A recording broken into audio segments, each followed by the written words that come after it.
ஆமென். தேவரீர் சகலவற்றையும் செய்ய வல்லவராயிருக்கிறீர். I know that you can do all things. இது எந்த சிச்சுவேஷன்ல சொல்றாரு தெரியுமா? Do you know in what situation he says? 10 குழந்தைகளையும் இழந்து, he has lost all the 10 சொத்துக்களையும் இழந்து, lost all the wealth. அங்கே நண்பர்களால் துயரப்பட்டு கொண்டிருக்கும் போது தான் அறிக்கை வருகிறது. grieved by the friends is during the time. ஆண்டவரே நீர் சகலவற்றையும் செய்ய வல்லவரப்பா. He says, Lord, you can do all things. இழப்பின் மத்தியில் அவர் சொல்ல முடிகிறது. Even through the loss he is இப்போ able நீங்க to செய்ய say நினைத்தது தடைபடாது. no purpose of yours அவருடைய can character மாறாததா இருக்குது. because his character never changes. அவர் செய்ய வல்லவர். he is able to do it. அவர் செய்ய போறதே என்ன செய்யப்படாது தடை படக்கூடாது. And whatever the things that you want to do is not going to be blocked.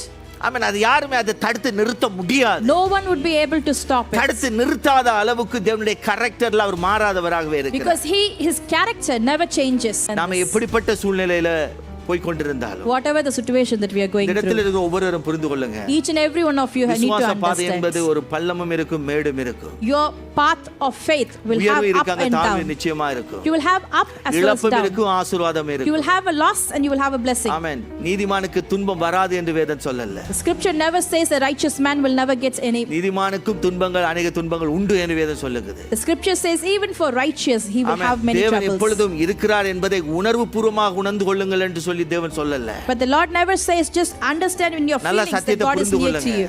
understand the truth very clearly. whatever the situation எந்த சூழ்நிலைக்குள்ளாக போனாலும், whatever the situation you are going நம்மை through, தூக்கி எடுக்கிறதுக்கு அவர் உண்மையுள்ளவர். definitely he is faithful enough to lift அந்த us up. இழப்புகள் மத்தியிலே நம்மளோடு கூட இருந்து நம்மை ஆறுதல் படுத்துகிறதுக்கு அவர் உண்மையுள்ளவர். even through the losses he is faithful to be our comforter.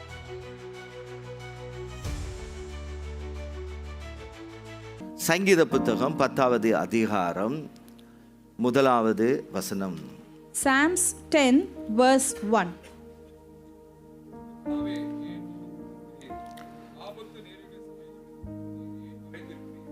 Amen.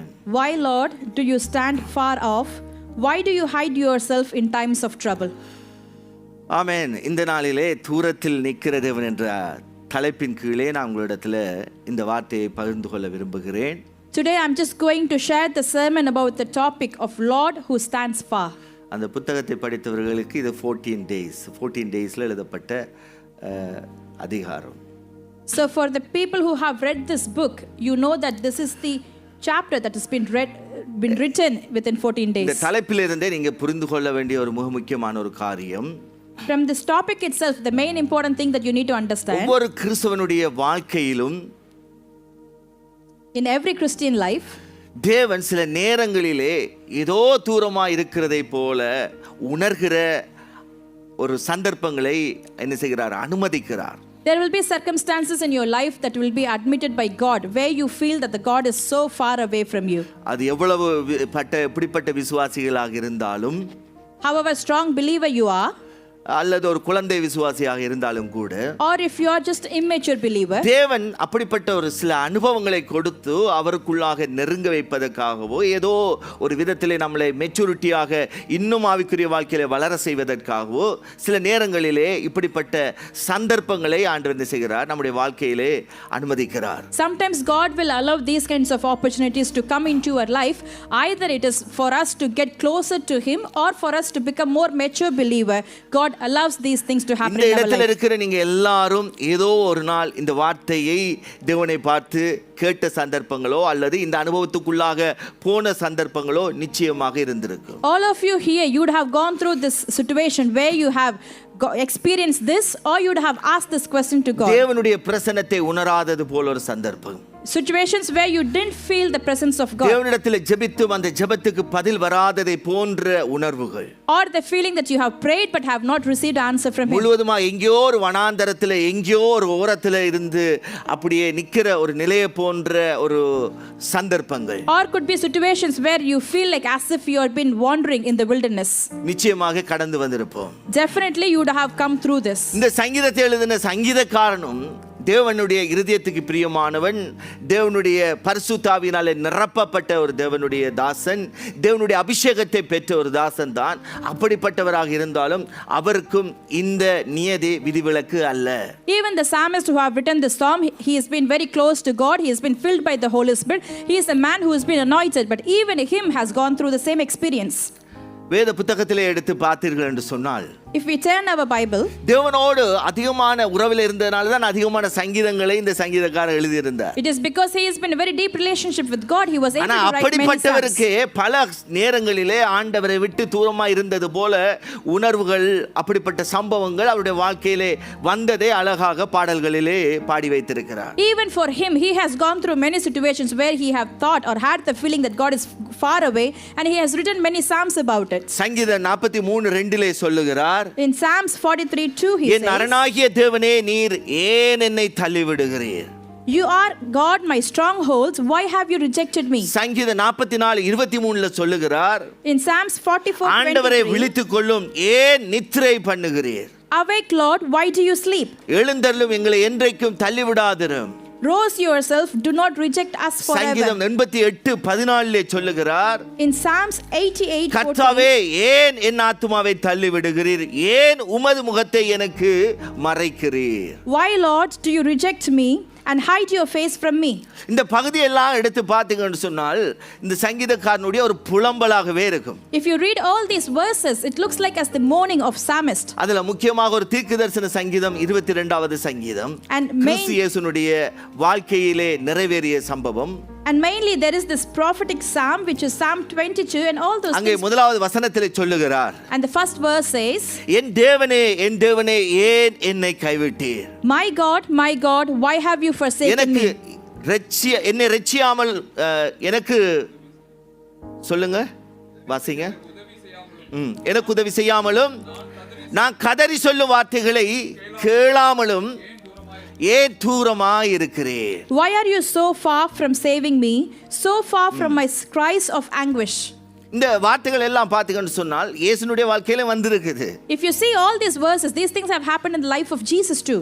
இதே காரியம் யோபுனுடைய வாழ்க்கையிலும் வந்தது. And even in the life of Job, the same thing has happened. யோபு 23வது அதிகாரத்துல chapter 23ல verse 8ல சொல்லுகிறார், In Job chapter 23 verse he இதோ says, நான் முன்னாக போனாலும் அவர் இல்லை, பின்னாக போனாலும் அவரை காணேன் என்று சொல்லுகிறார். but if I go to the east, he is not there. If I go to the west, I do not find him. verse 9ல சொல்லுகிறார், In verse 9 he says, இடதுபுறத்தில் அவர் கிரியை செய்து அவரை காணேன், வலதுபுறத்திலும் நான் அவரை காணாதபடிக்கு ஒளித்திருக்கிறார். இன்னும் நான் அவரை காணாதபடிக்கு ஒளித்து கொண்டிருக்கிறார் அப்படி என்றாரு யோபு. The Job says, when he is at work in the north, I do not see him. When he turns to the south, I catch no glimpse of mic him. எடுத்துருங்க. ஓகே, சாம் எடுக்கலையா mic? Okay. இப்போ இந்த சம்பவங்களை எடுத்து வாசித்து பார்க்கும்போது இது சங்கீதக்காரனுடைய அனுபவம், யோவினுடைய அனுபவம், மற்ற ஒவ்வொரு பரிசுத்தவான்களும் இதே அனுபவத்துக்குள்ளே கடந்து வந்திருக்கிறாங்க. If you read all this verse, that we will be able to see that this is the experience of psalmist, Job and all the ministers of God. இப்போ இந்த சம்பவத்திலிருந்து பார்க்கிற காரியம், நம்முடைய உணர்வுகளில் நாம் அதிகமாக ஆண்டவருடைய அந்த பிரசன்னத்தை உணர்வதை வைத்து தான் தேவன் என்னோட கூட இருக்கிறார் என்பதை நாம் எப்பவுமே என்ன செய்து கொண்டிருக்கிறோம், நம்பிக்கொண்டிருக்கிறோம். So we always believe that based on the feeling of the presence of God, we believe that God is closer to us. நம்முடைய வாழ்க்கையில எல்லாம் சரியா போயிரு கொண்டிருக்கு, நாம ஜெபிக்கிற ஜெபத்துக்கெல்லாம் உடனே அந்த நிமிஷமே பதில் வந்து கொண்டிருக்குன்னு வைங்க, அப்பெல்லாம் பார்த்தீங்கன்னா பிரசன்ஸ்ல அப்படியே துள்ளி குதிப்போம். If everything is going smooth in our life and if we have been receiving answers for all our prayers, we will be feeling the presence of God and we will glad in it. உண்மையா பொய்யா நான் சொல்றது? Is it true or wrong? ஒரு ஜெபத்துக்கு ஒரு பதில் வந்துட்டு வைங்க, If we receive an answer for our prayer, அந்த பதில் வந்ததுன்னு சொன்னா அதுல இருக்கிற மகிழ்ச்சி மாதிரி வேற ஒண்ணுல இருக்காது. if we receive an answer for our prayer, we will have so much of அப்படியே joy. ஆவியில நிரம்புவீங்க. We will be filled in spirit. அந்த டைம்ல தான் ஆவியில நிரம்புவீங்க. It's only during those times அப்பா we will be எனக்கு filled கூட in எப்படி spirit. பண்ணிட்டாரு, இருக்கிறாரு. Father is with me and he have done this. ஆனா நாம ஜெபிக்கிறோம், ஒண்ணுமே நடக்கல, ஒரு 6 months 7 months போய் கொண்டே இருக்கு. But when we are praying, nothing has happened for 6 months or அல்லது 7 ஏதோ months. ஒன்று நீங்க கேட்டிருப்பீங்க, ஏதோ ஒன்று பெரிய அளவுல இழந்திருக்கலாம். Or you'd have asked for something or you'd have lost so much. அந்த இழப்பு மத்தியில வரும்போதும் Even during that loss, அந்த டைம்ல தான் நம்மளுடைய அந்த டெஸ்டே நடக்குது பாருங்க. it is during that time our test happens. அந்த டைம்ல நாம என்ன சொல்லுவோம்? What will we say during that time? ஆண்டவரே, ஒளிச்சிட்டாரு, மறைஞ்சிட்டாரு. The Lord have hide himself. ஆண்டவர் தன்னை மறைத்து கொண்டு விட்டாரு. And he have hidden our himself. என்ன விட ஏதோ தூரமா இருக்கிற மாதிரியான ஒரு feeling. And I get a feeling that he is so far away பக்கத்திலே from அவர் me. இல்லாத மாதிரியான ஒரு feeling. I get a feeling that he is not near to நமக்கு me. ஜெபமே வராது, We will not pray. துதியும் வராது. We will not praise. ஜெபிக்க நினைச்சாலும் அவர் தூரமா இருக்கிறாரு. இப்போதைக்கு நாம இதுக்குள்ளே இருப்போம். Even if we want to pray, we will say that he is far away. Let's stay in this. அந்த வேதனையில இருக்கும்போது When you are in that anguish, தேவனுடைய பிரசன்னம் நம்மோட இருக்கிறதை நம்ம உணராதது போல இருப்போம். we will be with the feeling that we do not feel the presence of the Lord. நல்லா புரிந்து கொள்ள வேண்டும். Understand this very நம்முடைய clearly. உணர்வுகள் என்ன கூறினாலும் தேவன் உண்மையானவராகவே இருக்கிறாரு. Our feeling, whatever it says, our God is faithful always. அவர் உண்மை உள்ள தேவனாக அவர் சொன்ன வார்த்தைகளின்படி இதோ சதாகாலங்களும் உங்களுடனே கூட இருக்கிறேன் என்று சொன்னவர் யோபுவோடு கூட இருந்து கொண்டு தான் இருந்தார். Our God who has been faithful, as the words that he has said that I will always be with you, he was with Job as well. நல்லா பாத்தீங்கன்னு சொன்னால் If you see this யோபனுடைய clearly, இழப்பு முதலாவது அதிகாரத்திலே தேவன் சாத்தானோடு பேசுகிறார். in the first chapter, the losses of Job have gone through. God is speaking to 37 Satan. அதிகாரம் வரைக்கும் தேவனுடைய சத்தமே யோபுக்கு கேட்கல. Until 37 chapters, Job did not hear. 37 அதிகாரம் வரைக்கும் யோபுவுக்கு முன்பாக தேவன் சைலண்டாகவே இருக்கிறாரு. Until chapter 37, the God has been silent in front of Job. 37வது அதிகாரம் வரைக்கும் யோபு கதறி கொண்டிருக்கிறாரு. Until 37 chapters, he's been ஆண்டவரே crying முன்னா போனா out. நீங்க இல்லையே, Lord, you are not பதில் like வராதா, that இதுக்கு before. எனக்கு உத்தரவு தாரும்.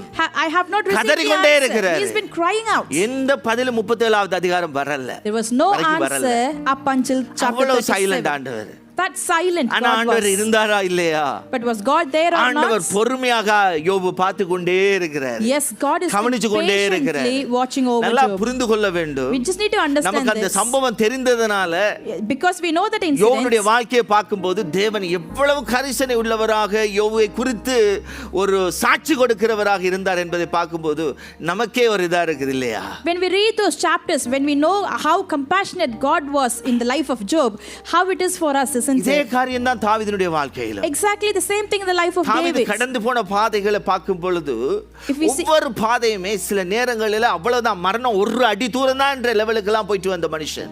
If we see the life of David, there have been so many instances where the death was so closer to him. அவ்வளவுதான், இனி வாழ்க்கையே முடிஞ்சு. அவருடைய முழு மனைவிமார்கள் பிள்ளைகள் எல்லாவற்றையும் சத்துரு திருடிட்டு கொண்டு போயிடுறான், சொத்துக்கள் எல்லாவற்றையும். That's it, his life has been over. The Satan have taken away, the enemy has கூட taken இருந்தவங்களை away. அவரை கொல்ற அளவுக்கு துணிஞ்சிட்டாங்க. And all his own friends are ready to ஆனா kill him. தேவன் கைவிட்டாரா என்று கேட்டால் தேவன் வாக்குத்தத்தம் பண்ணினவர் உண்மையுள்ளவராகவே தாவீதுக்கு காணப்பட்டார். But did God forsake him? No, the God who have promised, he has been faithful to the promises he said. நல்லா இந்த நேரத்துல நாம புரிந்து கொள்ள வேண்டிய ஒரு சத்தியம், That's the truth that we need to நாம understand. போகிற சூழ்நிலைகளோ நாம கடந்து வந்திருக்கிற பாதைகளை அடிப்படையாக வைத்து உங்களுடைய உணர்வுகளை அடிப்படையாக வைத்து தேவன் உங்களுடைய இல்லை என்று நீங்க முடிவுக்கு வந்துடவே கூடாது. Do not come to a conclusion based on your experience or the path that you have come through. Don't think that God is not with you. நீங்க உணர்வதை வைத்து தேவன் சந்தோஷப்படுகிற தேவன் அல்ல. He is not a God of feelings for you நீங்க to get. உணராத போதும் நீங்க அவரை நம்புறீங்க பாருங்க, அதை பார்த்து தான் அவர் சந்தோஷப்படுவார். Even when you don't feel it, you believe him, அதனால right? தான் பவுல் சொல்றாரு, நாம தரிசித்து நடவாமல் என்ன உணர்ந்து நடக்கிறவர்களா விசுவாசித்து நடக்கிறவர்கள் என்று எழுதப்பட்டிருக்கு. That is why Paul says that we do not walk by what we have seen, but we walk by our faith. எப்படிப்பட்ட விசுவாசம் தெரியுமா? Do you know what kind of faith is that? சிங்க குகைக்குள்ள மாத்திரம் இல்ல, அந்த சிங்கத்துக்கு பெரிய ஒரு ஸ்டேடியத்துல வைத்து கொண்டு அவங்களை கட்டி வைத்திருக்கிறாங்க, குழந்தைகளோட அங்க நின்னு கொண்டிருக்காங்க நடுவுல. Not only in the den of lions, but also in the stadium in the middle where they have been tied along அந்த with their ஸ்டேடியத்தில் children. இருக்கிற ஜனங்கள் ஆயிரக்கணக்கான 10,000கணக்கான ஜனங்கள் நின்று கொண்டு வேடிக்கை பார்த்து கொண்டிருக்கிறாங்க. Thousands and 10,000s of spectators were watching them. குழந்தைகளோட அங்க தகப்பன் தாய்மார்கள் சகோதர சகோதரிகளாக அங்கே நடுவில் போடப்படுகிறார்கள். சிங்கம் வந்து என்ன செய்கிறது, இவர்களை இழுத்துட்டு போகிறது, பிள்ளைகளை பறித்து என்ன செய்கிறது, கடித்து சாப்பிட்டு கொண்டிருக்கின்றது. அந்த நேரத்திலும் ஆண்டவரை மறுதளிக்காம அவங்களுடைய முகத்தில் ஒரு சந்தோஷம், ஆண்டவர் மேல இந்த நம்பிக்கை காட்டினாங்க பாருங்க. இது சரித்திரம் சொல்லுது. அந்த டைமிலும் அவங்க ஆண்டவர் மேல இருந்த நம்பிக்கையில தங்கள் ஜீவனை கொடுத்தாங்களாம். அப்படின்னு சொன்னால் அவர்களுடைய அந்த அப்போஸ்தல காலத்தில் இருந்த அந்த விசுவாசமும் அந்த அப்படிப்பட்ட உபத்திரத்திலும் கர்த்தரைக்குள்ளாக இருந்த அந்த மகிழ்ச்சியும் இன்றைக்கு எந்த அடிப்படையில் நமக்குள்ள காணப்படுது என்பதை நாம பார்க்க வேண்டும். They've been thrown in the middle of the stadium along with their children and with their family, and the lions came and devoured them. Even during that time, they were holding on to their faith, and with that joy and with that happiness in their face, they did not forsake the God. How kind of faith that do we have at this point of time? இப்ப நல்லா நாம புரிந்து கொள்ள வேண்டிய காரியம், This is what something we நம்ம need to வாழ்க்கையில understand. என்ன காரியங்களை நடைபெற்று கொண்டிருந்தாலும் Whatever things that has been happening in our life, அதுல தேவன் அமைதியாக இருக்கிறார் என்பதனால நாம நினைச்சிடக்கூடாது அவர் நம்மை விட்டு தூரமா இருக்கிறார் என்ற நிலைக்கு போயிடக்கூடாது. just because God has been so silent, do not think that God is so far away from us. சங்கீதக்காரன் புலம்புனது உண்மைதான், Yes, psalmist தாவீதும் mourned. புலம்புனது உண்மைதான். Yes, David mourned. ஆனா புலம்பலுக்கு பின்பாக நாம பார்க்கும்போது தேவனுடைய உண்மைத்தன்மையை நாம் என்ன செய்கிறோம் பார்க்கிறோம். But behind that mourning, that we are able to see the faithfulness of God. யோவனுடைய அறிக்கை நம்ம எல்லாருக்கும் பிடிச்ச அறிக்கை என்ன தெரியுமா? You know what the confession of Job that எல்லா we all like. குடும்பத்து 10 குழந்தைகளும் இழந்துட்டாரு. He has lost even அவருடைய all the 10 சொத்துக்களை ஒரே children. நாள்ல எல்லாத்தையும் இழந்துட்டாரு. All his wealth he has lost in இந்த one அறிக்கையை day. நாம எப்போ சொல்லு இது பெரிய ஒரு விசுவாச அறிக்கை என்று. But that confession we always say that's a big confession என்ன of faith. சொல்றாரு யோபு புத்தகம் சாப்டர் 121 வெர்ஸ்ல, In Job chapter 1 நான் verse 21. நிர்வாணியாய் என் தாயின் கர்ப்பத்திலிருந்து வந்தேன், நிர்வாணியாய் அவ்விடத்திற்கு திரும்புவேன். கர்த்தர் கொடுத்தார், கர்த்தர் எடுத்தார், கர்த்தருடைய நாமத்துக்கு ஸ்தோத்திரம் என்றான். ஆமென். Naked I came from my mother's womb, and naked I will depart. The Lord gave, and the Lord has taken away. May the name of the Lord be praised. நல்லா இந்த இடத்துல எடுத்து பாத்தீங்கன்னா, If you just read this very இந்த carefully, விசுவாச அறிக்கையும் இந்த வார்த்தையினுடைய அவருடைய அந்த கன்ஃபஸை பார்க்கும் பொழுது, இப்படிப்பட்ட ஒரு கன்ஃபஸ் எல்லாவற்றையும் இழந்த நேரத்திலும் நம்முடைய உள்ளத்திலிருந்து உணர்வு பூர்வமாக வருமா என்றால் ஈஸியாக வராது இல்லையா? if you read through this confession, when we are going through difficult time, will we get the same confession out of our heart with the same feeling? We won't. ஒரு சில பரிசுத்தவான்களுடைய வாய்களில் உண்மையாக வந்திருக்கும். Yes, only in few கேள்விப்பட்டிருப்பீங்க servants of சாட்சிகள். God this ஆனா, confession would have come out. அதிகமாக நீங்க எடுத்து பார்த்தீங்கன்னு சொன்னால் எவ்வளவுதான் விசுவாசம் இருந்தாலும் அந்த சூழ்நிலைகளுக்குள்ள போகும்போது இப்படிப்பட்ட ஒரு பெரிய அறிக்கை நம்முடைய வாயிலிருந்து ஈஸியாக வராது. But if we see in most of our life how much of a believer, strong believer we are, but if you are going through difficult situation, it is very difficult for us to say like this. இப்போ யோபு பண்ணின இந்த அறிக்கையை போல நானும் என் இழப்புகள் மத்தியிலே அறிக்கை செய்ய வேண்டும் என்று தேவன் விரும்புகிறாரா என்ற கேள்வியை நீங்க கேட்க வேண்டும். Like the confession of Job, is that what God expects from me when I am going through the difficult situation? நாம் Ask this விசுவாசியாக question. இருந்தால் இப்படிப்பட்ட அறிக்கை தான் செய்ய வேண்டும். If I am a believer, I have to confess like அப்படி this. என்ன நீங்க சொல்லுவீங்க? Like that you will say. ஆனா எனக்கு வருமான்றது எனக்கே தெரியாது, நான் பலிபீடத்தில் நின்று சொல்லுகிறேன். I'm saying it from the altar. Will I be able to say it? I do not know. புரியுதா? அதாவது இப்படிப்பட்ட சூழ்நிலைகள் போகும்போது அந்த நேரத்தில் தேவன் மேபி என்னை பலப்படுத்தினால் நிச்சயமாக நானும் அப்படிப்பட்ட அறிக்கையை செய்ய முடியும். When I go through difficult situation, if God strengthens me, then maybe I will be able to say like this. அப்படி இல்லாத பட்சத்தில் நான் என்ன செய்ய முடியாது? யோபுவை போல என் வாயிலிருந்து மாத்திரம் ஒரு அறிக்கை செய்கிறவனாக, நான் பெரிய விசுவாச வீரன் என்பதை காட்டுவதற்காக நான் அறிக்கை செய்வேன் என்று சொன்னால் அதையும் தேவன் கவனிக்கிறவராக இருக்கிறார். If not, but like Job, if I just want to show myself as a prayer warrior or being strong in faith, even that the Lord sees it. ஒரு 4 பாயிண்ட்களை நான் உங்களுக்கு முன்பாக வச்சிட்டு நான் ஜெபிக்க விரும்புகிறேன். I just want to share 4 points with you and then pray.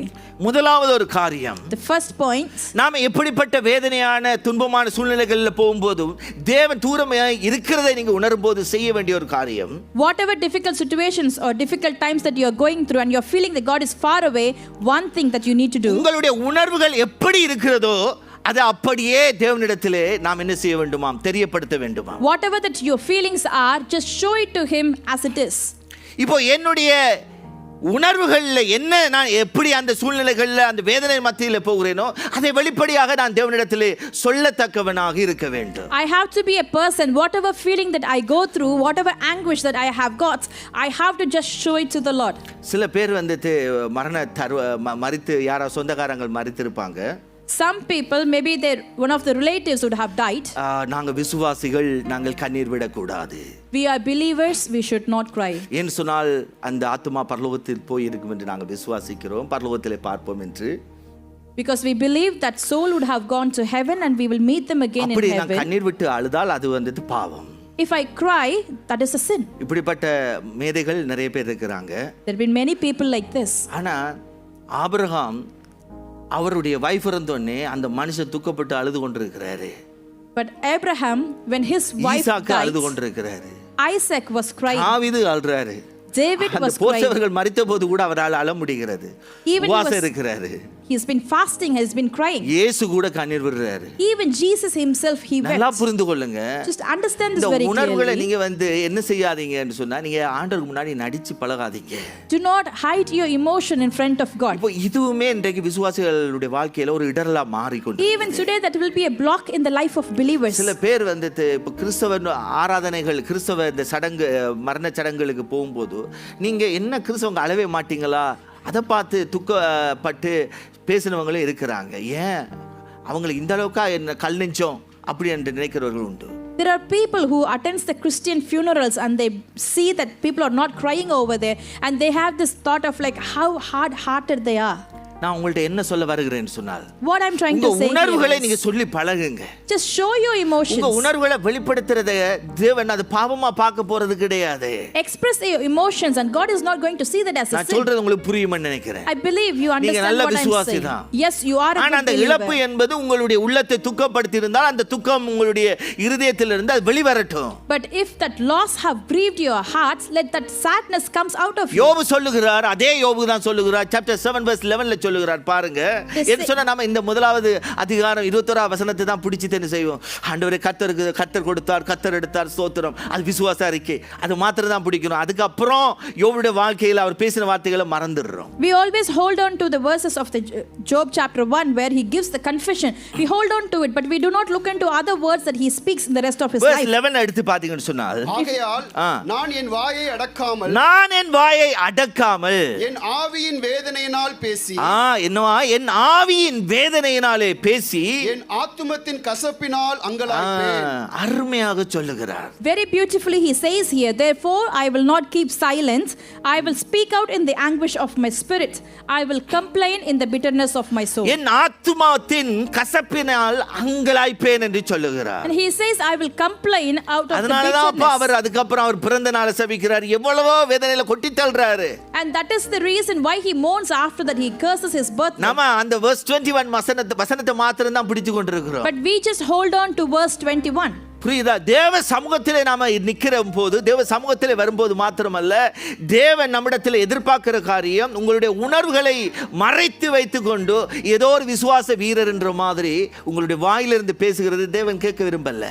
The Lord does not want to hear, either when you are coming into his presence or somewhere else, he do not want you to hide your emotion and then act as if you are இந்த a strong உணர்வுல believer. நான் அந்த வேதனைகளை எப்படி உணர்கிறேனோ அதை தேவனிடத்தில் நான் சொல்வதையும் தேவன் கேட்க விரும்புகிறார். Even God wants to hear whatever you feel it in your emotions. He wants to hear that as well. சங்கீத புத்தகம் 108:16 verse 10 சொல்லுகிறது. Psalm 116 verse 10 சொல்லுகிறது பாருங்க. Psalm 116 verse 10 says, விசுவாசித்தேன் ஆகையால் பேசுகிறேன், நான் மிகுதியும் வருத்தப்பட்டேன் என்று சொல்லுகிறார். he says, I trusted in the Lord when I said I am greatly afflicted. நல்லா புரிந்து கொள்ளுங்க. Understand this. சங்கீதக்காரன் நிறைய புலம்பி தள்ளினார். Even psalmist, he சங்கீத have mourned a புத்தகத்துல lot. நிறைய புலம்பல பார்க்க There have முடியும். been so much of mourning that you will be அப்படி able சொன்னா to see in விசுவாச Psalms. அறிக்கை என்பது மாத்திரமல்ல, என்னுடைய உணர்வுகளை நான் தேவ சமூகத்திலே தேவனுக்கு முன்பாக வெளிப்படுத்துவது என்பது பாவம் அல்ல. தூரமாய் இருக்கிற நேரத்திலும் என்னுடைய உணர்வுகளை நான் கர்த்தரிடத்தில் தைரியமாக பகிர்ந்து கொள்ள முடியும். It is not only the confession of faith that you need to do it, but you should also show your emotions and feeling. Even when you feel that God is far away from you, it is important for you to show your emotions to God. அதனால நீங்க எந்த இடத்துல போனாலும், உங்களுடைய ஊர்களுக்கு போகும்போதும் உங்களுடைய ஃபீலிங்கை நீங்க கட்டுப்படுத்தாதீங்க. So wherever you go, even if you go back to your home country, do not hide ஒரு your இழப்பற்ற emotions. இடத்துக்கு போவீங்கன்னு சொன்னால் அந்த இடத்துல நான் பரிசுத்தவான், நான் நலமாட்டேன் என்று இருக்காதீங்க. Even if you go back for any loss or for any funeral, don't say that I am a ஏதாவது நம்முடைய வாழ்க்கையில வருகிற அந்த உணர்வுகள் ஒவ்வொன்றுமே ஆண்டவர் நமக்கு உண்டாக்கி வச்சிருக்கிற காரியம், அது தவறான ஒரு காரியம் அல்ல. So whatever feeling that you receive, that is what God have created. It is not a sin. இந்த உணர்வுகள் மூலமாக நம்ம வெளிப்படுத்துகிற காரியம், அந்த பாசமான அந்த காரியங்கள் ஒவ்வொன்றையும் நம்ம அடக்கி வைப்பது தான் பாவமாக மாறும். It's only when we just hide all those emotions, then it will become a sin. But if you just express to show your relation, it is good. இரண்டாவது காரியம், The second point, தேவனுடைய மாறாத குணாதிசயத்தை நாம் என்ன செய்ய வேண்டும், அவருடைய கரெக்டரை நாம் அந்த நேரத்தில் கண்ணோக்கி பார்க்கணும். we should look into the unchanging character of God. இப்போ நமக்கு ஒரு சூழ்நிலை வருது, எல்லாமே இழந்ததை போல. So we go through a situation where we have அந்த lost இழந்த everything. சூழ்நிலையில இருக்கும்போது ஆண்டவருடைய கேரக்டர்களை நாம பார்க்க வேண்டும். Even when we have lost everything, we have to ஏன்னா analyze அவருடைய the character. கேரக்டர்கள் ஒருபோதும் மாறுவதே கிடையாது. Because his character never changes. இந்த பாடல்கள் அதிகமா பாடணும். கர்த்தர் நல்லவர் என்று பாடணும். We have sang our so many சர்வ வல்லவர் songs. என்று பாடணும். He sang, அவருடைய we sang. கேரக்டர் மாற போகிறதா? His character is நிச்சயமாக going மாற to போறது change. கிடையாது. Definitely it's not அப்போ going நான் to. ஆண்டவரை விட்டு ஏதோ தூரமா இருக்கிறதை போல சூழ்நிலைகளுக்குள்ள போகும்போதும் அவருடைய கேரக்டர்களை நான் என்ன செய்ய வேண்டியவனா இருக்கிறேன், கண்ணோக்கி பார்க்க வேண்டியவனாக இருக்கிறேன். Even when I go through situations where I feel that God is far away, I have to look into his character which never changes. என்று சொன்னால் அதுதான் என்னை மறுபடியும் தேவனுக்குள்ளாய் திடப்படுத்தும். Because that's something which will make me stronger. ஆண்டவரே, நான் in இந்த God. இழப்பின் மத்தியில போனாலும் God, even I go through this நீர் loss, எப்பொழுது நல்லவராகத்தான் but இருக்கிறீர். you've been always good in my life. நீர் நன்மை செய்கிற தேவனாகவே That இருக்கிறீர். you've been a God who always does புரியுதா? good things அவருடைய for me. கேரக்டர் ஒவ்வொன்றும் என்னை தேற்றக்கூடியதாக இருக்கும். Each and every character of his என்னை will strengthen me. பலப்படுத்தியதாகவே இருக்கும். It will strengthen me always. நம்முடைய விசுவாசத்தை வர்த்திக்க பண்ணக்கூடியதாகவே It will இருக்கும். always edify our faith. புரியுதா? அப்ப நம்ம இதே நன்றாக அவதானமாக இருக்க வேண்டும். We just need to be very careful about யோபு கூட this. சொல்லுகிறார், chapter 42 verse 2ல சொல்லுகிறார். Even Job says in chapter 42 என்ன verse சொல்றாரு 2, பாருங்க. சகலத்தையும் செய்ய வல்லவர், நீர் செய்ய நினைத்தது தடைபடாது என்பதை ஆமென். அறிந்திருக்கிறேன். தேவரீர் சகலவற்றையும் செய்ய வல்லவராயிருக்கிறீர். I know that you can do all things. இது எந்த சிச்சுவேஷன்ல சொல்றாரு தெரியுமா? Do you know in what situation he 10 says that? குழந்தைகளையும் இழந்து, He has lost all the எல்லா 10 சொத்துக்களையும் children, இழந்து, lost all the wealth, அங்கே நண்பர்களால் துயரப்பட்டு கொண்டிருக்கும் போது and he தான் has அந்த been அறிக்கை grieved வருகிறது. by the friends. It's during the time ஆண்டவரே, he நீர் says it. சகலவற்றையும் செய்ய வல்லவரப்பா. He says, Lord, you can do all இழப்பின் things. மத்தியில் அவர் சொல்ல முடிகிறது. Even through the loss, he is இப்போ able நீங்க to say செய்ய it. நினைத்தது தடைப்படாது. No purpose of ஏன் yours சொன்னா அவருடைய can be கேரக்டர் thwarted. மாறாததா இருக்குது. Because his character never our changes. செய்ய வல்லவர். He is able to our do செய்ய it. போறது என்ன செய்யப்படாது, தடைப்படக்கூடாது. And whatever the things that you want to do is not going to be blocked. ஆமென். அது யாருமே அதை தடுத்து நிறுத்த முடியாது. No one would be able to stop it. தடுத்து நிறுத்தாத அளவுக்கு தேவனுடைய கேரக்டர்ல அவர் மாறாதவராகவே இருக்கிறார். Because his character never changes. ஆமென். 1 நாளாகம புத்தகத்துல சங்கீதக்காரனுடைய அனுபவத்தை எழுதுகிறார். In 1 Chronicles, the Verse psalmist, 29 verse 12ல பாத்தீங்கன்னு சொன்னால், in chapter 29 verse 12, வாசிக்கலாம் குயிக்கா. wealth and ஐஸ்வர்யமும் கனமும் உம்மாலே வருகிறது. தேவரீர் எல்லாவற்றையும் ஆளுகிறவர். உம்முடைய கரத்திலே சத்துவமும் வல்லமையும் உண்டு. எவரையும் மேன்மைப்படுத்தவும் பலப்படுத்தவும் உம்முடைய கரத்தினால் ஆகும். ஆமென். wealth and honor come from you. You are the ruler of all things.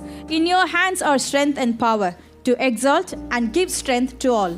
எல்லா அனுபவத்தையும் கடந்து வந்த தாவீது சொல்ற வார்த்தை இது. Is this David who have gone through all the experience? He பல says this. நெருக்கங்கள், பல சூழ்நிலைகளை போயிட்டு வந்துட்டார் இந்த Many மனுஷன். oppressions, many problems he have gone through. அவர் சொல்றாரு, தேவரீர் எல்லாவற்றையும் ஆளுகிறவர். He says that you are the ruler of all தாவீதுக்கு தெரியும் things. எல்லாம் அவருடைய கண்ட்ரோலுக்குள்ள இருக்குன்றத அனுபவத்துல பார்த்துட்டாரு. From his experience, David know that everything is under God's அவருக்கு தெரியும் control. இந்த மரணம் இந்த வந்தது பக்கத்துல அந்த டைம்ல ஆண்டவரால கண்ட்ரோல் பண்ணி என்ன பாதுகாக்க முடிஞ்சிருக்குது. He knows that death has come very closer, but God was able to control நான் and ஆடத்தான் protect மேய்ச்சி me. கொண்டிருந்தேன், இன்றைக்கு அரசனாக ஆண்டவரை மேன்மைப்படுத்தி உயர்த்தி வைத்திருக்கிறார். I've been a shepherd, but God has lifted me as a king now. So ஆண்டவருடைய அந்த மேன்மையான கரெக்டர்களை, மாறாத கரெக்டர்களை நாம் நினைவுபடுத்துவது என்பது இப்படிப்பட்ட சூழ்நிலைகளில் மிக It அவசியமானது. is very important when you go through difficult times, you just been reminded of the unchangeable character of God. கர்த்தருடைய அந்த செய்கைகளை நாம் நினைவு கூறும் பொழுது நம்முடைய விசுவாசம் என்ன செய்யப்படுகிறது, தூண்டப்படுகிறது, உற்சாகப்படுத்தப்படுகிறது. When being reminded of all the good things that God has done in our life, then our faith has been edified. மூன்றாவது ஒரு காரியம் Third point, வாசிக்கலாம். யோபு புத்தகம் let's read Job 13வது அதிகாரம் chapter 13 verse 15. verse 15. நேற்றைய தினத்தில் உபவாச மீட்டிங்ல இந்த வசனத்தை தான் நான் கோட் பண்ணி பேசினேன். அவர் என்னை கொன்று போட்டாலும் அவர் மேல் நம்பிக்கையாய் இருப்பேன். ஆனாலும் என் வழிகளை அவருக்கு முன்பாக ரூபகாரம் பண்ணுவேன். Though he slay me, yet will I hope in him. I will surely defend my ways to his face. இந்த யோபுனுடைய இந்த அறிக்கை உண்மையிலேயே ஆச்சரியப்பட வைக்க வேண்டிய ஒரு அறிக்கை. This confession of Job, that just surprises us. நேற்று சொன்ன இந்த அறிக்கையின்படி நம்ம ஒவ்வொருடைய வாழ்க்கையிலும் பர்சனலி இப்படிப்பட்ட ஒரு பிரதிஷ்டை நம்முடைய வாழ்க்கையில இருக்க வேண்டும். As I was saying it yesterday, we all in our personal life, it has been very important for us to have our a என்னை கொன்று dedication. போட்டாலும் அவர் மேல் நம்பிக்கையாய் இருப்பேன். What he says, though he slay me, yet I will இப்போ hope in நம்ம him. ஆசீர்வாதத்துக்காக தேவன் மேல நம்பிக்கையா இருக்கிறது அது ஒரு விதமான ஒரு விசுவாசியினுடைய நிலை. It's a different state of a believer when we are just having a hope on God for our blessing. ஆனா ஒரு மெச்சூரிட்டியான ஒரு கிறிஸ்தவ நிலை அல்லது சீசத்துவத்தில் இருக்கிற ஒரு கிறிஸ்தவனுடைய நிலை என்னவென்றால், But if you see the matured state of a believer or being in a discipleship, ஆண்டவரே is, என்னை கொன்று போட்டாலும் நான் உங்க மேல நம்பிக்கையா இருப்பேன். Lord, even if you slay me, எல்லாவற்றையும் இழந்தாலும் நான் உங்க மேல நம்பிக்கையா இருப்பேன். even if I've lost everything, I will have hope on you. அதனால தான் ஆண்டவர் சொன்னாரு, சீசனா இருக்கிறவனை அழைக்கும் போது சொன்னாரு, என்ன சொன்னாரு, எல்லாவற்றையும் விட்டு விட்டவன். That's why God when he called his ஆண்டவருக்காக disciples, இயேசுவுக்காக சீசனா இருக்கணும் என்று சொன்னா எதையும் இழக்க ஆயத்தமா இருக்கிறவன். if you have to be அவன் தன் disciple சுயத்தை வெறுக்கத்தக்கவன். for Jesus, you have to எத்தனையோ leave காரியங்களை everything. ஆண்டவர் அந்த இடத்துல பேசுகிறார். God have spoken so many இன்றைக்கு things நாம் in that ஒவ்வொருடைய place. வாழ்க்கையிலும் இது மிகவும் அவசியமாக பார்க்க வேண்டிய In each காரியம். and everyone's life, it is very important that we இந்த need to see to மூன்றாவதாக this. நான் சொல்லுகிற ஒரு காரியம் என்னவென்றால், Third point that I want to say is, தேவன் தமது வாக்கு தத்தங்களை நிறைவேற்றுவார் என்று அவரை முழுமையாக நம்பி இருக்கிற ஒரு ஜீவியம். it is a life where we will be fully dependent that he will fulfill all his promises. இப்ப புதிய ஏற்பாட்டிலும் இதே காரியம் தான் இருந்தது. It was exactly the same thing in the New Testament as well. இயேசு கிறிஸ்து மூலமாய் சொன்ன வாக்குத்தத்தங்கள் நிறைவேற்றுவார், ஆண்டவர் வருவார், அவங்களை மறுபடியும் சபை எடுத்துக்கொள்வார் என்கிற நம்பிக்கையோடு தான் அத்தனை கிறிஸ்தவர்களும் இரத்த சாட்சியாக மரிக்க தங்களை ஒப்பு கொடுத்திருந்தார். All the Christians during the Apostles' Day, they just accepted to be a martyr because they had the hope that all the promises given by Jesus would be fulfilled and he will come. அவர் என்னென்னலாம் நம்முடைய வாழ்க்கையில வாக்குத்தத்தங்கள் பண்ணி இருக்கிறாரோ அது நிறைவேறியே தீரும். All the promises that he has given in our life, definitely it will come to true. இப்போ இது நம்மள இன்னும் கொஞ்சம் ஆழமான நிலைக்கு நம்மளை ஆவிக்குரிய வாழ்க்கையில கொண்டு போகும். In our spiritual life, it just takes us even என்னது? into a next level. என்ன கொன்று போட்டாலும் அவர் மேல நம்பிக்கையா இருப்பேன் என்று. Even if I slayed, I will have hope in him. விசுவாசத்தினுடைய ஒரு ஆழத்தினுடைய ஆண்டவர் ஷேக் பண்ணுகிற ஒரு காரியம் மாதிரி தெரியும் இது. This is the state of a deep believer and when his faith is ஆனா shaken. நல்லா புரிந்து கொள்ளுங்க. But understand this very இப்படிப்பட்ட clearly. சூழ்நிலைகள் நம்முடைய வாழ்க்கையில When வரும்போதெல்லாம் we go through situations like this, ஆண்டவருடைய ப்ராமிஸை பிடிங்க. just hold on to his promise. ஆண்டவர் எத்தனையோ வாக்குத்தத்தங்களை உங்களுடைய தனிப்பட்ட வாழ்க்கையில பண்ணியிருக்கலாம். In your personal life, God would have given so much of promises. அல்லது பொதுவாக தேவனுடைய சபைக்காக தேவன் வாக்குத்தத்தங்களை தந்திருக்கலாம். Or in general for the congregation, he must have given some நமக்காக promises. கொடுத்த வாக்குத்தத்தத்திலே பெரிய ஒரு வாக்குத்தத்தம் நித்திய ஜீவனுக்குரிய வாக்கு. Among the promises, the great promise that he has given is about eternal life. ஆமென். நீங்க பேதுருவாக இருக்கலாம், பவுல் அப்போஸ்தலனாக இருக்கலாம். Whether you could be Peter or Paul, அவங்களுடைய அறிக்கையெல்லாம் இந்த கூடாரத்தை பற்றி அவங்க திங்க் பண்ணல. all those confessions, they did not நித்திய think. கூடாரத்துல நாங்க வாசம் பண்ணுவோம் அந்த நம்பிக்கைக்காக எல்லாவற்றையும் இழக்க ஆயத்தமா இருந்தாங்க. They were ready to lose everything for the eternal life.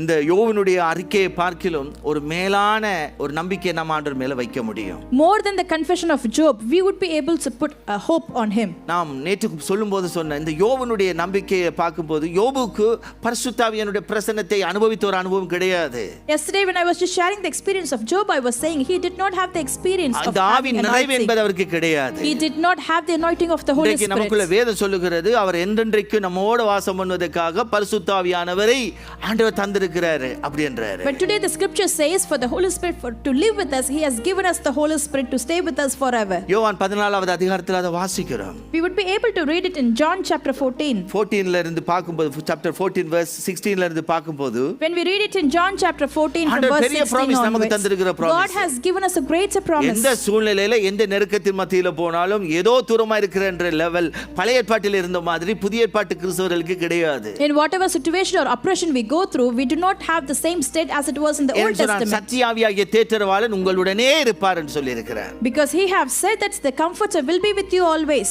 உங்களுக்குள்ளே இருப்பார் என்று சொல்லுகிறார். And he is within you. அதனால அவர் சொல்லுகிற அந்த வார்த்தைகளை வந்து பார்க்கிற பெரிய ஒரு வாக்குத்தத்தம் நமக்கு இருக்கு பாருங்க. So from his verse that we could able to see that we have got a greater அப்ப promise. இந்த வாக்குத்தத்தம் நமக்கு இருக்கு.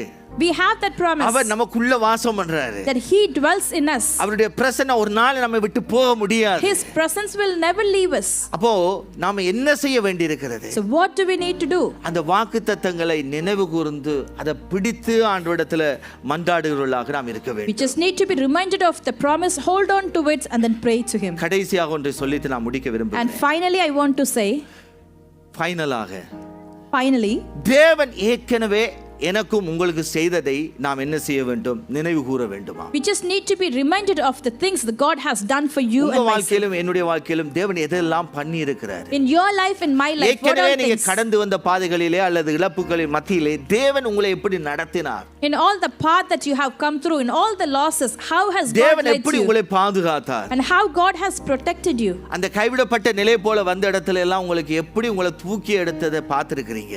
How have you seen God has just hold your இந்த hand and அனுபவம் lifted you இல்லாம up? நீங்க இருக்க முடியாது. Definitely you would have gone through this நிச்சயமாக experience. நான் சொல்லுகிறேன். I'm definitely எப்படி saying அவர் this. தூரமா இருந்தது போல நீங்க உணர்ந்திருப்பீர்களோ அதே போல தூரமா இருந்த நேரத்தில் அவர் உங்களை தூக்கின அந்த அனுபவம் உங்களுக்கு நிச்சயமாக இருக்கும். How you had this feeling of God is far away, exactly the same way you have gone through the experience where He has lifted you up. So very important. பாருங்க, Just look into this very வேத importantly. புத்தகத்தில் இருக்கிற ஒரு ஆழமான ஒரு சத்தியம். A very deep நாம promise. தூரமா இருக்கிறோம், உண்மைதான். Yes, we are far away, it's தூரமா true. இருக்கிறது போல இப்படியான சூழ்நிலையில கடந்து வந்திருக்கிறது உண்மைதான். Yes, we are going through the situations where we feel far ஆனா அந்த away. சூழ்நிலைகள் மத்தியிலும் But even through that situations, ஆண்டவர் என்னை எப்படியெல்லாம் நடத்தினார் என்றதை நான் நினைத்து பார்க்கும்போது if I think of how God has led me out of those, நிச்சயமாக நான் மறுபடியும் ஆண்டவர் எனக்கு இதிலும் ஒரு அற்புதத்தை செய்ய முடியும் என்கிற விசுவாசத்துக்குள்ளாக நம்ம காலடி எடுத்து வைக்க உதவி செய்யும். definitely we will walk through the path of faith of how God has led இந்த me. அனுபவமே இல்லாதவர்கள் மேபி சில நேரங்கள் உங்களுடைய வாழ்க்கையில் இருக்கலாம். Maybe some of you okay, would have நான் not ஆண்டவர் gone என்ன ஒரு through நாள் this தூக்குன experience. அனுபவமே எனக்கு இல்ல. I do not have experience where God has lifted me. உங்க வாழ்க்கையில் அப்படிப்பட்ட அனுபவமே நீங்க பார்த்ததில்ல. If you would have not seen that experience in your life, அப்படியானவர்களுக்கு ஒரு சத்தியத்தை சொல்ல விரும்புகிறேன். for them I want to say this truth. ஆண்டவராகிய இயேசு கிறிஸ்து Jesus the God, அவருடைய வாழ்க்கையிலே அவர் உங்களுக்கென்று செய்த ஒரு காரியம். one thing that He has done for you in your life, இயேசு கிறிஸ்துவை சிலுவையிலே அறைந்த போது தேவன் உங்களுக்காக எனக்காக செய்த ஒரு காரியம் when உண்டு. Jesus was crucified in the cross, this is what God has done for பிதாவினுடைய you and me. பிரசன்னத்தை, பிதாவினுடைய சமூகத்தை விட்டு அவர் தூரமா இருந்ததை போன்ற ஒரு சம்பவம் அங்கே எழுதப்பட்டிருக்கிறது. An incident has been written where He felt that He has been far away from the presence of மத்தேயு God. புத்தகம் 27வது அதிகாரம் verse 46ல சொல்லுகிறது. In Matthew chapter 27 verse 46. ஆமென். 9ஆம் மணி நேரத்திலே இயேசு ஏலி ஏலி லாமா சபக்தானி என்று மிகுந்த சத்தமிட்டு கூப்பிட்டார். அதற்கு என் தேவனே ஏன் என்னை கைவிட்டீர் என்று அர்த்தமாம். About 3 in the afternoon, Jesus cried out in the loud voice, Eli, Eli, lema sabachthani, which means, my God, why have you very forsaken me? இம்பார்ட்டன்டாக பார்க்க வேண்டிய காரியம். Very important thing that what we need to ஏன் see. ஆண்டவர் பிதாவை விட்டு தூரம் பிரிந்தது போல காணப்பட்டார்? Why did Jesus felt as if He has our been far சொன்னாரு, away from நான் பிதாவை God? விட்டு தனித்து இருந்ததே இல்லைன்றாரு. He says, I have never felt alone ஒரு without நிமிஷம் God. கூட அவர் பிரிந்து இருந்தது இல்லை. Not even a single minute I have been ஆனால் far away. அன்றைக்கு அவர் சிலுவையிலே மரித்த போது தேவனை விட்டு தூரம் பிரிந்தது போன்ற ஒரு சம்பவம் நடக்கிறது. But on the day when He was being crucified, He has the feeling that He has been far away from அந்த the Lord. அனுபவம் எதுக்காக தெரியுமா? Do you know why He has got அந்த that நேரத்தில் experience? இயேசு சிலுவையில் இருந்தபோது பிதா தன்னை மறைத்துக் கொண்ட அந்த அனுபவம் Why, when Jesus was in the cross, why did God turn His எனக்காகவும் face? உங்களுக்காகவும் தான். It's for you and me. அப்படிப்பட்ட அனுபவத்துக்குள்ள நாம போகிற நம்மை அவர் தூக்கி எடுக்கிறார். It is for us, we go through this kind of experience, He amen. lifts us up. இயேசு எப்படி பிதாவை விட்டு தூரம் பிரிந்த அந்த அனுபவம் என்பது என்னையும் உங்களையும் அவரோடு கூட ஒப்புரவாக்கி இருக்கிறது. The experience of Jesus feeling that God is far away, that experience have made us to get closer to இன்றைக்கு நாம் God. அதைத்தான் நினைவு கூற வேண்டும். Today, we just need to remind that. ஆமென். அந்த அனுபவம் என்பது That experience. ஆமென். நான் தூரமா இருக்கிறதுக்காக தேவன் அப்படியே மறைந்திருக்கிறவர் அல்ல, கைவிடுகிறவர் அல்ல. God is not a one who hides or forsaken us for us to have that கைவிட்டது experience. போல இருந்ததுதான், உண்மைதான். Yes, it feels like as if He has ஆனா forsaken me. கைவிட்டாரா என்று கேட்டால் கைவிடல. But if you ask, has He forsaken? Amen. No. தேவன் நம்முடைய வாழ்க்கையிலும் அதே இரட்சிப்பை கொடுக்க வல்லவர். Exactly, the God is able to give the same அதே salvation அற்புதத்தை in our செய்ய life. வல்லவர். He is able to do the same நல்லா miracle புரிந்து in கொள்ள our life. வேண்டும். We just need to understand நாம this. எப்படிப்பட்ட சூழ்நிலையில போய் கொண்டிருந்தாலும் Whatever the situation that we are going இந்த இடத்துல through, இருக்கிற ஒவ்வொருவரும் புரிந்து கொள்ளுங்க. each and every one of you need to விசுவாச பாதை understand. என்பது ஒரு பள்ளமும் இருக்கும் மேடும் இருக்கும். Your path of faith will have உயர்வு up இருக்காங்க, and தாழ்வு down. நிச்சயமா இருக்கும். You will have up as well as இழப்பும் down. இருக்கும், ஆசீர்வாதம் You இருக்கும். will have a loss and you will have a blessing. ஆமென். நீதிமானுக்கு துன்பம் வராது என்று வேதம் சொல்லல. The scripture never says a righteous man will never get any. நீதிமானுக்கும் துன்பங்கள், அநேக துன்பங்கள் உண்டு என்று வேதம் சொல்லுகிறது. The scripture says even for righteous he will have amen. many தேவன் troubles. எப்பொழுதும் இருக்கிறார் என்பதை உணர்வு பூர்வமாக உணர்ந்து கொள்ளுங்கள் என்று சொல்லி தேவன் சொல்லல. But the Lord never says just understand in your நல்ல feelings that சத்தியத்தை God is புரிந்து near to கொள்ளுங்க. you. Understand the truth எப்படிப்பட்ட very சந்தர்ப்பங்கள் clearly. இருந்தாலும், Whatever the situation it எந்த is, சூழ்நிலைக்குள்ளாக போனாலும், whatever the situation you are நிச்சயமாக going நம்மை through, தூக்கி எடுக்கிறதுக்கு அவர் உண்மையுள்ளவர். definitely he is faithful enough to amen. lift அந்த us up. இழப்புகள் மத்தியிலே நம்மளோடு கூட இருந்து நம்மளை ஆறுதல் படுத்துகிறதுக்கு அவர் உண்மையுள்ளவர். Even through the losses he is faithful to be our comforter. என்னிடத்துல என்னுடைய கசின் வந்துட்டு இறந்தபோது என்னுடைய மற்ற கசின் வந்து கால் பண்ணிட்டு சொன்னார், அவங்க ஆண்டவர் அறியாதவர். அவர் சொன்ன ஒரு காரியம், When my cousin was dead, it was the other cousin who called me and he is not a believer. This is what he said. நான் எல்லா சாமியையும் கூப்பிட்டு பார்த்துட்டேன், I have called to all ஒரு the சாமியும் gods. எனக்கு help பண்ணல அப்படின்ட்டு கதறினார். He was crying out saying not even a single god have உண்மையிலேயே helped அதுக்கு me. பதில் அவங்களுக்கு கொடுப்பது மிக கடினம். It has been very difficult for me to answer ஆனா நம்ம them. ஆண்டுடைய பிள்ளைகளுக்குள்ளாக இருக்கிற விசுவாசம் அதுக்கு மேற்பட்ட ஒரு விசுவாசம் உண்டு. But the faith that we have as a believer of God is Amen. just greater than அந்த that. இழப்புக்குள்ளாக போனாலுமே கூட ஆண்டவர் நம்மை கைவிடுகிறவர் அல்ல, மறக்கிறவர் அல்ல. Even if we go through the loss, God will never forsake us. புரியுதா? நம்ம இருக்கிற ஒவ்வொருடைய வாழ்க்கையிலும் வருகிற ஒவ்வொரு இழப்புகளும் நாம இருக்கிற அந்த நாட்களை நினைத்து நாம் ஆண்டவருக்கு உண்மையுள்ளவர்களாக இருக்க வேண்டும் என்கிற ஒரு பெரிய பாடத்தை நமக்கு கற்றுத் தருகிறது. All the losses that we go through in our life teaches us a lesson that we need to just hold on to. நன்றாக நாம் இந்த சத்தியத்தை புரிந்து கொள்ள We வேண்டும். just need to understand this எந்த truth. விதமான சூழ்நிலைக்குள்ள போனாலும் Whatever the situation that you are going விசுவாசத்தை through, விட்டுறாதீங்க. just hold on to our faith. தூரமா இருக்கிறார் என்ற உணர்வோட வாழாதீங்க. Do not live with the feeling that God is far away அந்த from you. தூரமா இருக்கிற அந்த உணர்வை மேற்கொள்ளுகிறதுக்குரிய வார்த்தைகளை தான் இந்த நாளில் உங்களிடத்துல பேசியிருக்கிறேன். I'm just speaking to you all the words that will overcome, it will help you to அப்பா, overcome கிடைக்கல, the நான் feeling. இவ்வளவு காலமா வேண்டிக் கொண்டிருக்கிறேன், I've been praying for so many வாக்குத்தத்தத்தை years. எல்லாம் பிடிச்சு ஜெபிச்சு கொண்டிருக்கிறேன், I've been holding on to all the இன்னும் promises நடக்கவே and praying, இல்லையே. but it has never அப்படி happened. என்று இருக்காதீங்க. Do not just think like தொடர்ந்து that. ஸ்தோத்திரம் பண்ணுங்க, Continue to praise தொடர்ந்து Him. ஜெபம் பண்ணுங்க, Continue to pray. விசுவாசத்தை காத்துக்கொள்ளுங்க, Protect your faith. விசுவாசத்தை காத்துக்கொள்ளுங்க. Hold on to your faith. நிச்சயம் உங்களுடைய நம்பிக்கை வீண் போகாது. Definitely your hope will நீங்க not அவர் go in மேல waste. வைத்திருக்கிற நம்பிக்கை ஒரு நாளும் வீண் போக அவர் விட மாட்டார். The hope and the faith that you have on me will never அவருடைய go கரெக்டர் waste. மாறாத character. His character will never change. சொன்னதையெல்லாம் நிறைவேற்றுவதற்கு உண்மையுள்ளவராய் He has இருப்பார். been faithful அப்படியே to. நாம எழுந்து நிக்கலாம். நாம் Let's all rise up to our feet.